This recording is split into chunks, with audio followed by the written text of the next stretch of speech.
छोटे दर्जे पे ब्रायलर की फार्मिंग, करीब में 3,000 बर्ड को हम पाल के बड़ा करें। अखराजात क्या हैं उसके और हमें क्या उससे मुनाफा मिलने जा रहा है। आजकल मौसम भी बिल्कुल मुताबिक है और मंडी के हालात भी बेहतर, क्योंकि रमज़ान और ईद और फिर उसके बाद तक का जो मौसम आ रहा है उसमें हमें रेट में काफ़ी ठहराव मिलता है और नुकसान के खदशात कम से कम हुआ करते हैं।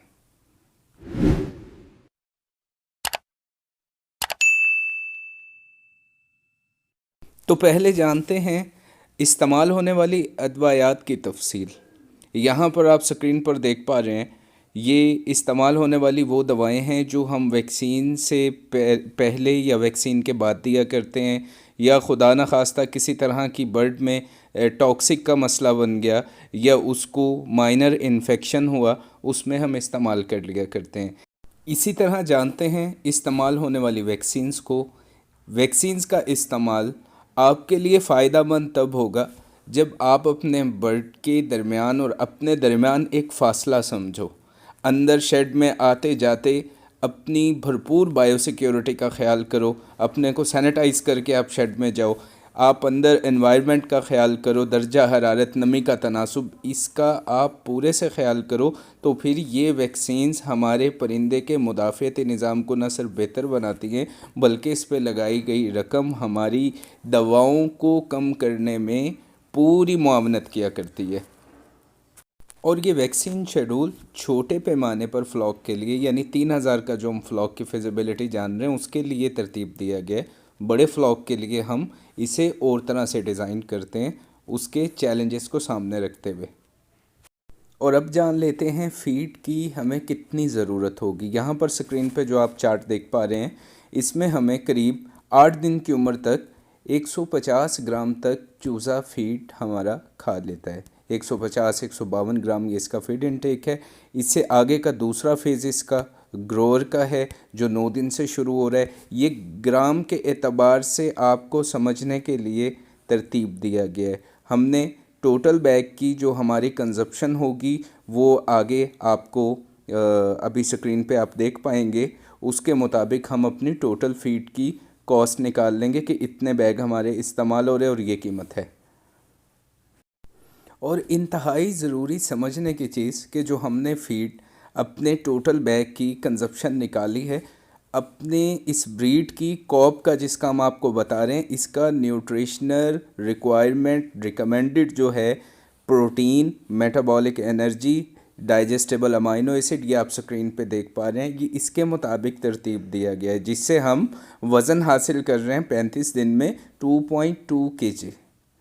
अगर हम इससे हट के अपने बर्ड को फीड दे रहे हैं, इसकी हम पाबंदी नहीं कर रहे, तो ये आपका दौरानिया वही मामूल का आ जाएगा जो 40-45 दिन लोग शेडों में डाल के बैठे रहते हैं छोटे पैमाने पे फ्लॉक।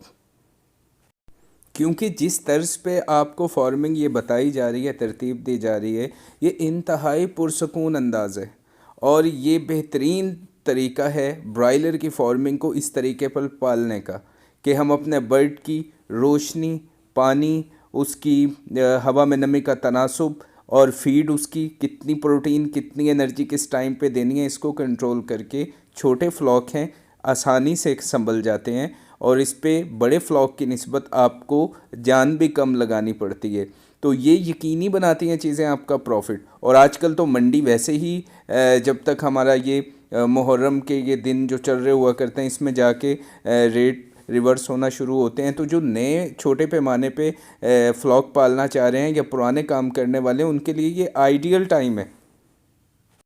तो हमें 3,000 बर्ड के लिए फीड चाहिए होगी स्टार्टर के 10 बैग, ग्रोअर के 39 बैग, फिनिशर 1 के 66 बैग और फिनिशर 2 के 68 बैग।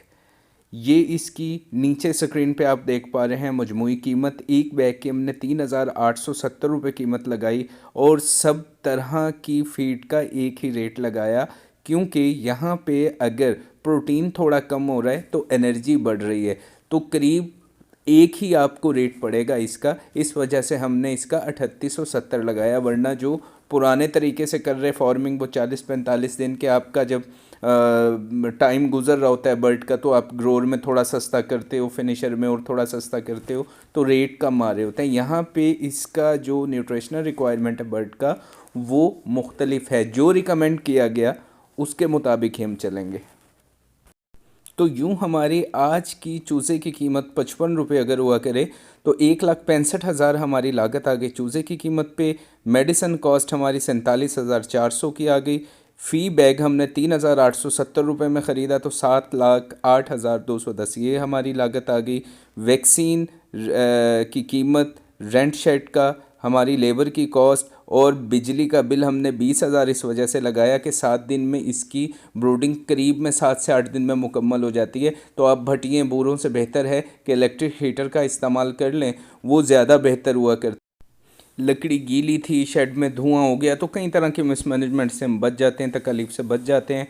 तो यहाँ पर आपकी बिजली का बिल 20,000 हुआ, बेड कॉस्ट जो आपने नीचे बिस्तर डाला 20,000 उसका हुआ, आपकी ऑनलाइन कंसल्टेंसी के चार्जेस 20,000 हुए, मिसलेनियस आपका 10,000 रुपये हो गया। आपकी मजमूई लागत 10,61,000 रुपये करीब में आई। और अगर हमने तैयार परिंदा रिकमेंडेड जो इसका वेट हमें लेना चाहिए था 2.2 kg लिया, और हमने ज़िंदा तैयार मुर्गी की तादाद को लिया 2950। जो एक्स्ट्रा 2% हमारे पास चिक्स आए थे प्लस ये जो 3,000 हमने बाय किए थे, हमने इसमें मैक्सिमम मोटेलिटीज़ जो थी वो हमने निकाल दी।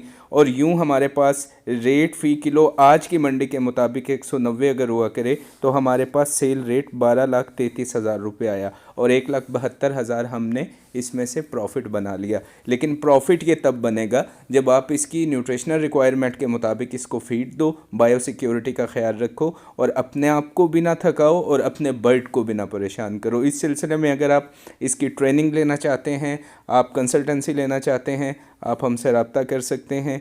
ट्रेनिंग लेके सीख के काम करेंगे, नुकसान का एहतमाल कम हो जाएगा। अब पुराने अक्सर काम करने वाले लोग कहते हैं कि जी आप बैग कम बता रहे हैं, फीड के कंजप्शन कम बता रहे हैं। तो यहाँ जो आपको स्क्रीन पे इसका चार्ट दिखा रहे हैं, ये एक दुनिया की बड़ी कंपनी का रिकमेंडेड चार्ट है इसकी न्यूट्रिशनल रिक्वायरमेंट का और फीड कंजप्शन का। ये हमने ख़ुद से नहीं बनाया हुआ, प्रैक्टिकल चार्ट है ये। आपने इसको मुमकिन बनाना है। काम को सीख के करने से सारे इंतज़ामात पहले हुआ करें आपके पास। बर्ड आ जाए और आप फिर इंतज़ामात उसके लिए करना शुरू करो तो ये देर इसे हम कहते हैं, ये देर हो चुकी होती है।